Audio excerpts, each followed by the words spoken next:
Herkese merhaba. Yollarda her gün gördüğümüz Renault 12 Toros, Türkiye'de çoğu kişinin hayatında bir dönemde var olmuştur.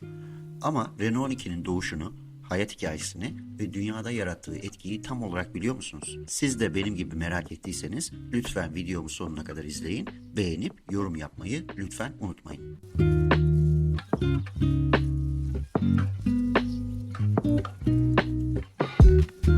1960'lı yıllar Renault için yeniden yapılanma ve küreselleşme yolunda kritik bir geçiş dönemiydi. Şirket 2. Dünya Savaşı'nın ardından millileştirilmişti ve artık Fransız devletine bağlı bir kamu kuruluşu olarak faaliyet gösteriyordu. Savaş sonrası dönemde Renault 4CV ve Dauphine gibi küçük ekonomik modellerle iç pazarda büyük bir başarı yakalamıştı. Ancak 1960'ların başına gelindiğinde bu modellerin artık yaşlandığı, otomobil pazarının değişen taleplerine yanıt veremediği görülüyordu. Bu dönemde halk daha modern, konforlu ve ekonomik otomobillere yönelirken Citroën ve Peugeot gibi rakipler yeni teknolojiler ve tasarımlarla Renault'un pazar payını tehdit etmeye başlamıştı. Bu durum karşısında Renault daha çağdaş ve küresel ölçekte rekabet edebilecek araçlar geliştirmek zorundaydı. 1961 yılında piyasaya sürülen Renault 4 bu yeni dönemin habercisi oldu. Basitliği, dayanıklılığı ve geniş kullanıcı kitlesine hitap eden yapısıyla büyük bir başarı sağladı. Onu takip eden Renault 8 ve Renault 10 gibi modeller orta sınıfın beklentilerine uygun, daha güçlü ve konforlu seçenekler sundu. Fakat Renault yalnızca iç pazarda değil, dünya çapında da güçlü bir oyuncu olmayı hedefliyordu. Bu bağlamda 1965 yılında başlatılan Proje 117, yani daha sonra Renault 12 adını alacak model, şirketin geleceği için hayati önem taşıyordu. Renault 12'nin geliştirildiği bu dönem aynı zamanda ekonomik zorluklar, işçi protestoları ve toplumsal hareketlilikle de gölgelendi. Şirket üretim maliyetlerini kısmak, kaliteyi artırmak ve hem Avrupa'da hem de dış pazarlarda satılabilecek bir model yaratmak zorundaydı. Bu nedenle Renault 12 yalnızca teknik bir çözüm değil, Renault'un küresel vizyonunun somut bir yansıması olarak da ortaya çıktı. Aynı dönemde şirket ihracat faaliyetlerini arttırmak ve yurt dışı üretim ağlarını genişletmek için Türkiye, Romanya ve İspanya gibi ülkelerde lisanslı üretim modellerine yöneldi. 1969 yılında Frankfurt Otomobil Fuarı'nda Renault 12 ismiyle sahneye çıktı.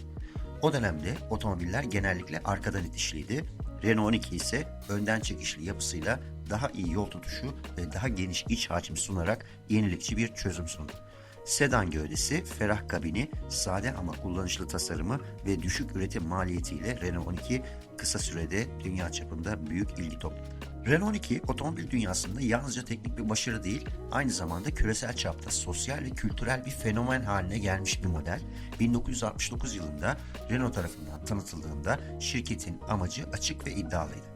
Düşük maliyetli, kolay üretilebilen, sağlam ve dünyanın her yerinde kullanılabilecek bir otomobil üretmek.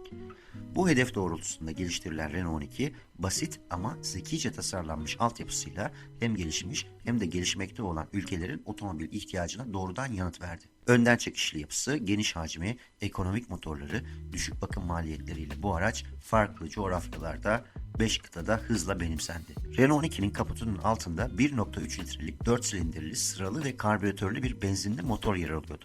Bu motor yaklaşık 54 beygir güç üretiyordu. Aracı 140 km civarında bir maksimum hıza ulaştırabiliyordu. Sıfırdan 100'e ise ulaşması yaklaşık 20 saniye sürüyordu. Bu rakamlarsa o dönemin ekonomi sınıf arabaları için gayet makul olarak kabul ediliyordu. Aktarma sistemi olarak Renault 12 önden çekişliydi. Bu özellik 1960'ların sonlarında hala yaygın olmayan ama Renault'un R4 modelinden itibaren benimsediği yenilikçi bir çözümdü.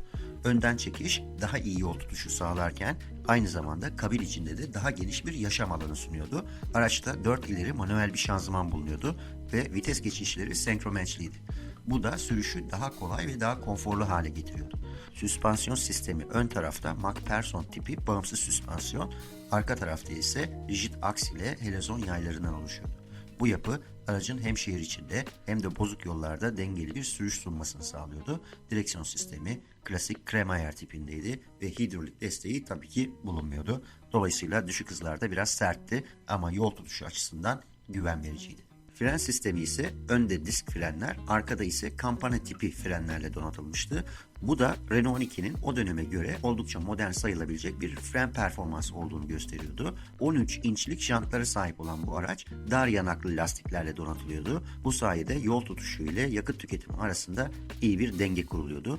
Aracın boş ağırlığı yaklaşık 900 kilogramdı. Bu da performansı ve yakıt ekonomisini olumlu etkileyen bir faktördü. Renault 12'nin boyutları da aile kullanımı için idealdi. 4.3 metrelik uzunluğu, 2.44 metrelik aks mesafesi iç mekanda ferahlık sağlarken 400 litreye yakın bagaj hacmiyle pratik bir kullanım sunuyordu. Renault 12'nin en büyük küresel etkisi çok sayıda ülkede lisanslı olarak üretilmesiydi. Romanya'da Dacia 1300 adıyla halkın otomobili haline geldi. Dacia 1300, Renault 12 baz alınarak üretildi ve Doğu Avrupa'nın en popüler otomobillerinden biri oldu. Sadece birkaç yıl üretilip unutulacak bir model olmaktan çok uzak olan bu araç, 2004 yılına kadar Romanya yollarında yeni üretilmiş olarak dolaştı. Dacia sayesinde Renault 12, demir perde ülkelerinde bile Batı teknolojisinin ulaşılabilir bir versiyonu olarak kabul gördü. Bu model özellikle devlet memurlarının, öğretmenlerin ve doktorların ilk arabası olarak toplumsal bir kimlik kazandı. Renault 12'nin güçlü bir etki yarattığı bir diğer bölge ise Latin Amerika oldu. Arjantin, Kolombiya, Şili ve Meksika gibi ülkelerde Renault 12 ya doğrudan üretildi ya da montaj yapıldı. Özellikle Arjantin'de 1971'den 1994'e kadar kesintisiz üretilmesi onun ne kadar benimsendiğinin açık bir göstergesi oldu.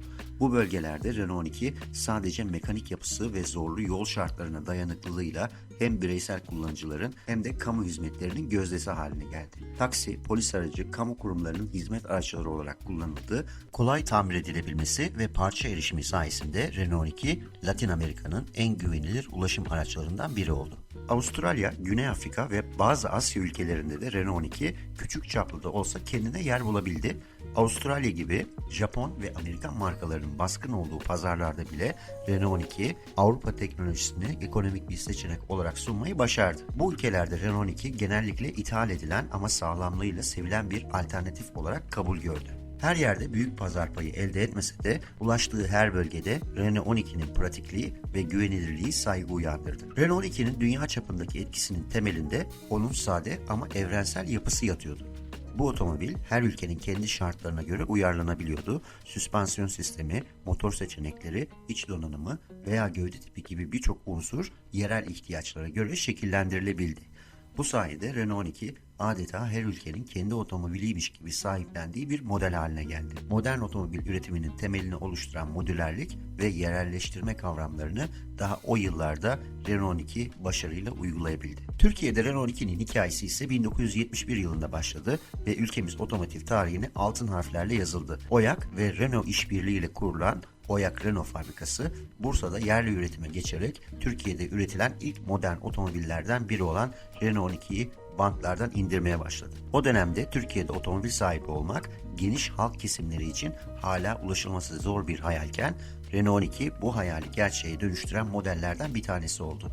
Ekonomik motoru, sağlam şasisi, pratikliği sayesinde kısa sürede büyük rağbet gördü. Özellikle 1970'li ve 80'li yıllarda Türkiye'nin her köşesinde, şehirde ya da köyde Renault 12 görmek sıradan hale geldi. Türkiye'de de Renault 12 yalnızca bireysel kullanıcıların değil, devletin de gözdesiydi. 1989 yılında Renault 12'nin modernize edilmiş ve yerelleştirilmiş versiyonu olan Toros modeli piyasaya sürüldü.